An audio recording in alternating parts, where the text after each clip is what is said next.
आजचा तरुण पिढी जो आम्हाला जे आम्हाला हिंसात्मक कृती रिसेंटली 2-3 दिवसापूर्वीचं उदाहरण तुम्ही बघितलं असेल.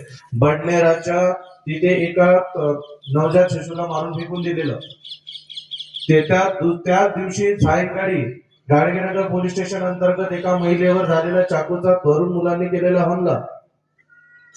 हे मी आता 2 दिवसाचं उदाहरण सांगताय. रिसेंटली असे अनेक उदाहरण झालेले आहेत. परवाच्या दिवशी काल पण एक कुठलं तरी उदाहरण झालेलं आहे वरुड पोलीस स्टेशन अंतर्गत.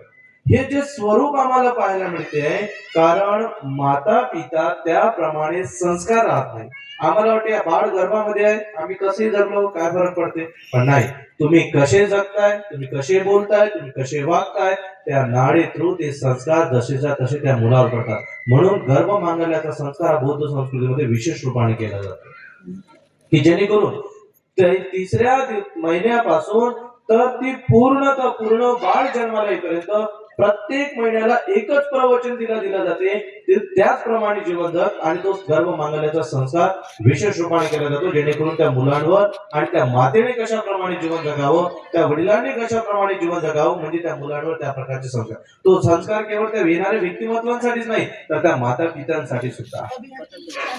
म्हणून आम्ही हे जे परिस्थिती सुद्धा पाठ घेतो किंवा हे संस्कार संपन्न करतो याचं विशेष असं महत्व आहे. आणि माता पिता आमचं घर हे केवळ निवासस्थान नसून संस्कार केंद्र आहे. आणि या संस्काराचे केंद्र प्रमुख हे आमचे माता पिता असतात, आई वडील असतात, पती पत्नी असतात. आणि संस्कार आम्ही आमच्या मुलांना शिबिरामध्ये पाठवतो, आम्ही आमच्या मुलांना संस्कार केंद्रामध्ये पाठवतो. त्याचं कारण एक आहे, कारण आम्हाला माहित आहे की आम्ही जिथे त्या संस्कार केंद्रामध्ये पाठवतोय त्या संस्कार केंद्राचे प्रमुख संस्कारित आहेत आणि ते संस्कार आणि केंद्रित संस्कार प्रमुख संस्कार युक्त आहेत.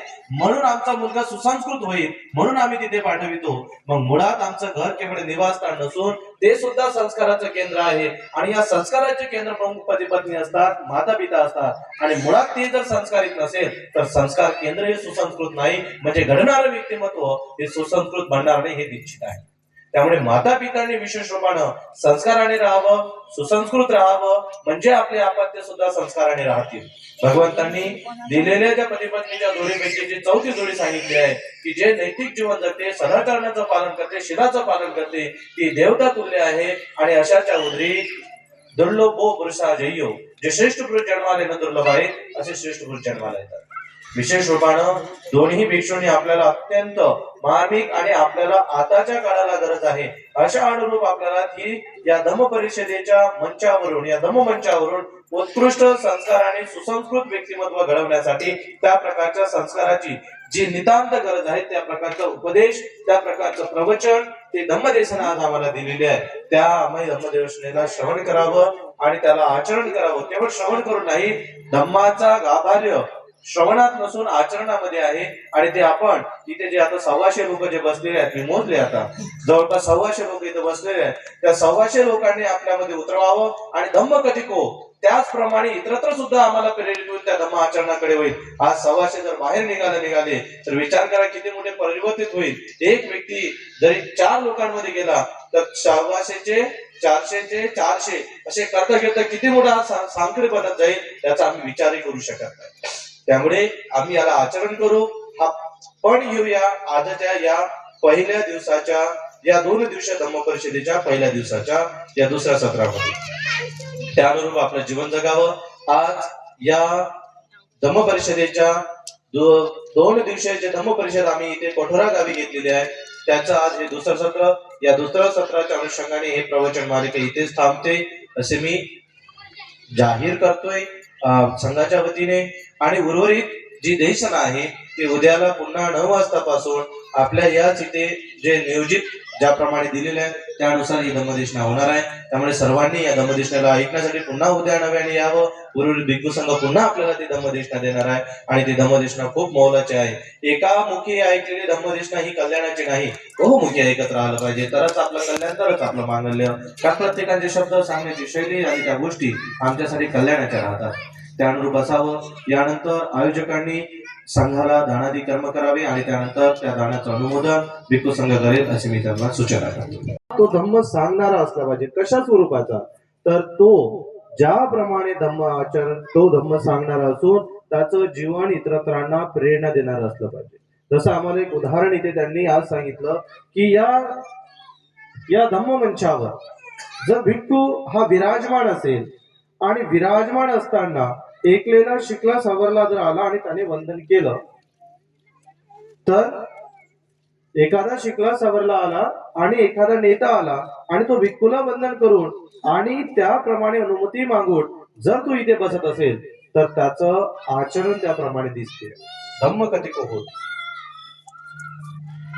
भक्तांनी तुम्हाला योग्य त्याप्रमाणे उपासकाच्या अंगी भगवंतांनी यालाच म्हणतात इदं भिक्खवे आर्यो उपासक होती. भिक्षुंनो, यालाच मी आर्य उपासक असं संबोधितो. या अंगाने आम्ही असलो पाहिजे आणि उपासकाचे गुण आमच्यामध्ये असले पाहिजे. त्याच्यानंतर धम्म राजामान असला पाहिजे, यांच्या संदर्भात त्यांनी बोललेले आहे. धार्मिक राजा त्याप्रमाणे असला पाहिजे. धार्मिक राजा म्हणजे कर्मकांड करणारा नव्हे, धार्मिक राजा पूजा अर्चा करणारा नव्हे, तर तो नीती संपन्न असला पाहिजे, सदाचरण संपन्न असला पाहिजे, नीतीशी एकनिष्ठ असला पाहिजे. अर्थात आजच्या आधुनिक युगातून आम्ही जर म्हणत असू तर तो संविधाननिष्ठ, मानवी हक्काचा आदर, सामाजिक समता, भ्रष्टाचाराच्या विरहित जीवन जगणारा आणि सर्व धर्म समभावाच्या अनुकूल आपले जीवन अनुरूप करणारा असला पाहिजे. जसं आजचं स्वरूप आम्हाला पाहायला मिळालं. धम्म परिषदेमध्ये केवळ ही धम्म केवळ एका अंगाचा नाही, हे पण त्यांनी आताच सांगितलं. धम्म हा काही एकाचा नाहीये, धम्म हा सर्वांचा आहे आणि त्याच चित्र आज आम्हाला या धम्म मंचावर सुद्धा पाहायला मिळालं. सर्व धर्म समूहाचा तो अनुरूप त्याप्रमाणे असला पाहिजे. आणि धम्माच्या संदर्भात जर बोलायचं झालं तर भंतेंनी सांगितलं की आज जर धम्म तुमच्यापासून दूर गेला तर खूप मोठं नुकसान होईल. आणि ते नुकसान अशा प्रकारचं आहे, जर तुमच्यापाशी धम्म काळाची गरज आहे, कारण आजचा युवक हा दिशाहीन झालेला आहे. त्यानंतर ताणतणाव हे मोठ्या प्रमाणात वाढलेले आहे. समाजात द्वेष आणि भौतिकवादाचा अतिरेक वाढलेला आहे. या सर्व गोष्टीला तुम्हाला जर निराकरण करायचं असेल तर तुम्हाला धम्माशिवाय पर्याय नाही. त्यामुळे भंतेंनी तुम्हाला जे उपासकाचे गुण सांगितले आणि हे गुण जर तुमच्यामध्ये आले तर निश्चित या गोष्टी पूर्ण परिवर्तित होऊन जाईल. आणि त्यासाठी हे संस्कार केंद्र, भिक्खू त्या संस्कार केंद्राचा प्रमुख, आणि आज त्यांनी तुम्हाला सांगितलं की धम्म कुठेही इथे जे दान दिलेले आहे, भगवंत म्हणतात एका सम्यक संबुद्धाला 100दा दिलेल्या भोजनदानापेक्षा श्रेष्ठ आहे बुद्ध प्रमुख भिक्खूला संघाला दिलेलं भोजनदान.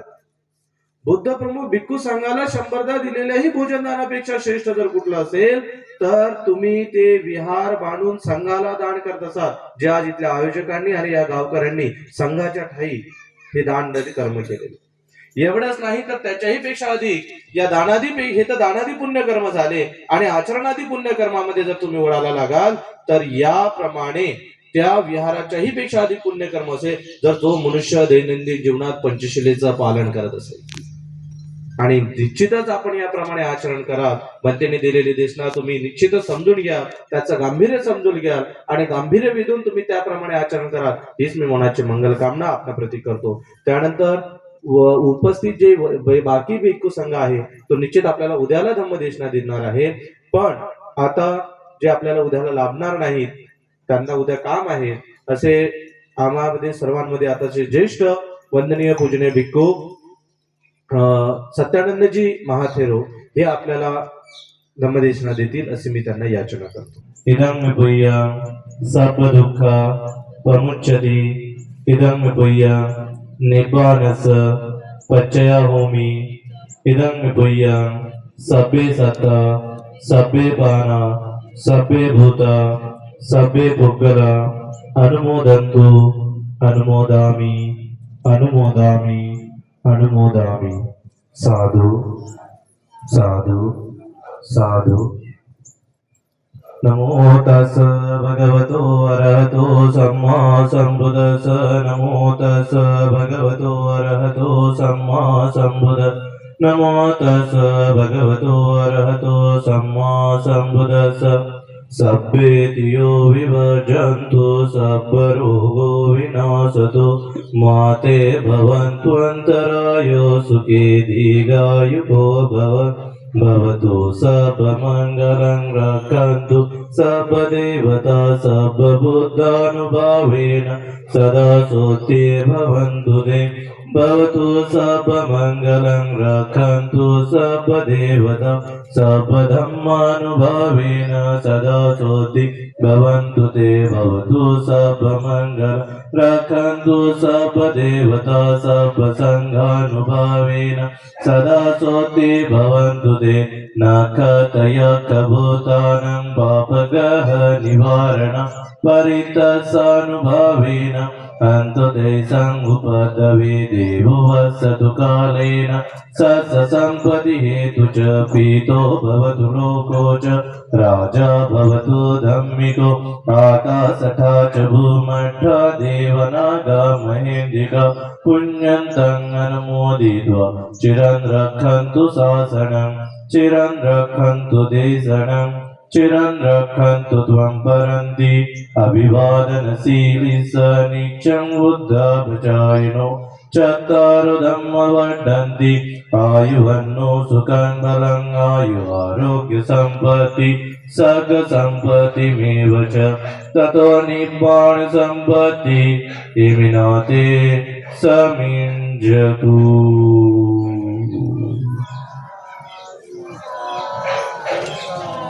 बुद्धं नमामि धम्मं नमामि संघं नमामि साधु साधु साधु। अखिल भारतीय भिक्षू संघ महाराष्ट्र प्रदेशचे ते उपाध्यक्ष आहेत आणि अमरावती जिल्हा भिक्षू संघाचे ते मुख्य मार्गदर्शक या ठिकाणी उपस्थित आहेत। मी त्यांना त्रिवार पंचांग प्रणाम करतो। त्यानंतर पूजनीय भंते प्रज्ञानंदजी महास्तवीर नागपूरवरून या ठिकाणी उपस्थित झालेले आहेत। भंतेजीला मी त्रिवार वंदन करतो। त्याचप्रमाणे आमचे सहब्रह्मचारी पूजनीय भंते बुद्धप्रियजी अमरावती, पूजनीय भंते शीलवंश लंकार अमरावती, पूजनीय भंते गिरिमानंदजी, पूजनीय भंते सुगतानंदजी,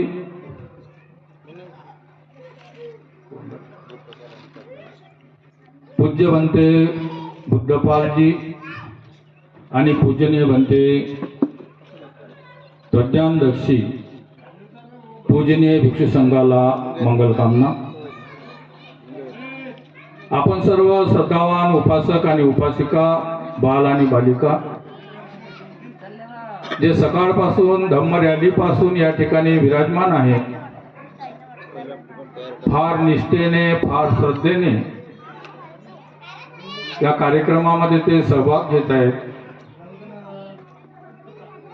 त्याबद्दल तुमच्या सर्वांच्या प्रती मी मंगलाची कामना करतो।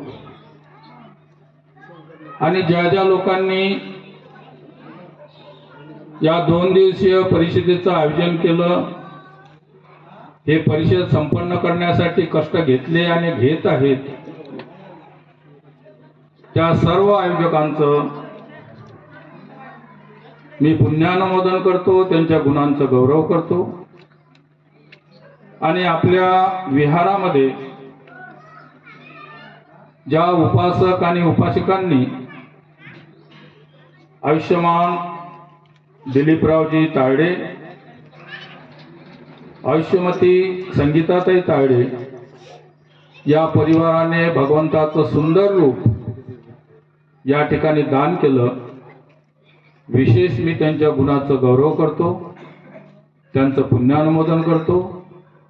आणि त्यांनी जे पुण्यकर्म आज केलेलं आहे, त्या पुण्यकर्माच्या प्रतापाने त्यांच्या संसारामध्ये सुख शांती वैभवाची प्राप्ती हो, त्यांच्या जीवनावरती सर्व आपत्ती विपत्ती दुःख संकट सर्व नष्ट हो, अशी मंगल कामना करतो आणि माझ्या देशनेला सुरत। वंदनीय पूजनीय भिक्खू संघ आपल्याला त्या मैत्री सूत्राचा पाठ इथे करणार आहे।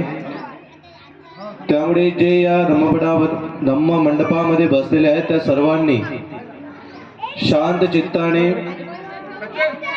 हात जोडून या सूत्राचं श्रवण करायचं आहे.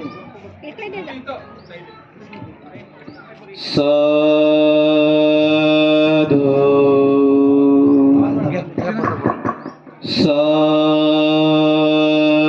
साधू हॅलो हॅलो हॅलो साधू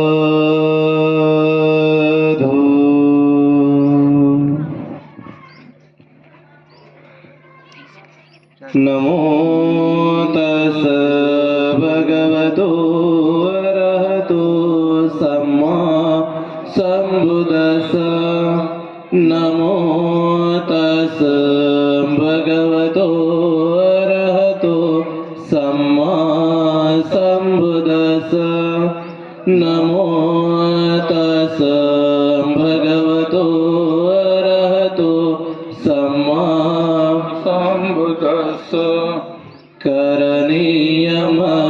करणीयमत्कुशलेन यन्तं सन्तं पदं अभिसमीक्ष सको उजुच सुजुच सुवचोच समुदु अनतिमानि सन्तोषकोच सुभरोच अपकीचो च सल्लौकौते सन्तेन्द्रियो च निपकोच अपगपोकुलेषु अननगीतो नाचङ्गुदं समाचरे किञ्चित् येन विඤ्ञो परे उपवदेयो सुखिनो माकेमिनो हन्तु सभे सता भवन्तु सुखिदाता निकेचिपानभूत श्वेतसावतावराव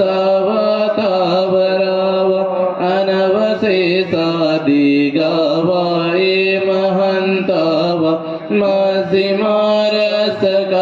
मासिमारसकानुकतुला देटावायेव देटाये च दूरे वसन्ति अविदूरे भूतावा सम्भवे शिव सभे सता भवन्तु सुखिदाता न परो परं निकोपेत नातिमन्येत कथचिन किञ्चिभ्यारोसनापटिगसंय नायमय्य सदुःखमीक्षय मातायतानियं भूत आयुषायिकपुत्रमनुरकेवं सर्वभूतेषु मानसं भावये अपरिमाण मेतं च सबलोकस्मि मानसं भावये अपरिमाण भूतं अदोचतिर्याच असम्बाधं अवीरं असपन्तं तीर्थं चरं निसिन्नो सयानो यावतः स विगतमितो यन्तं सदिदेटय्यं ब्रह्ममेतं विहार इदमाहुदेटे चानुपगम्य शीलवादसनेन सम्पन्नो कामेषु विनयङ्गेन नहि जातो गपसय्य पुनरेति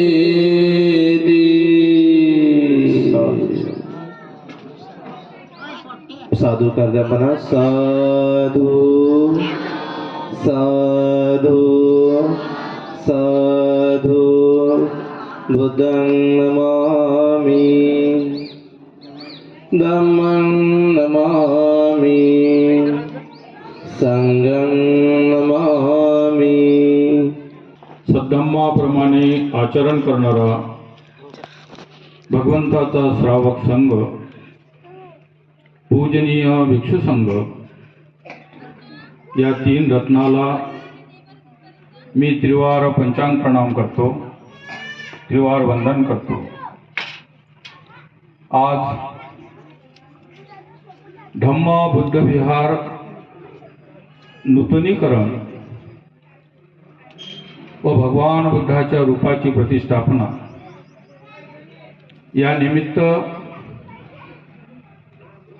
पंचशील नगर कटोरा बुद्रुक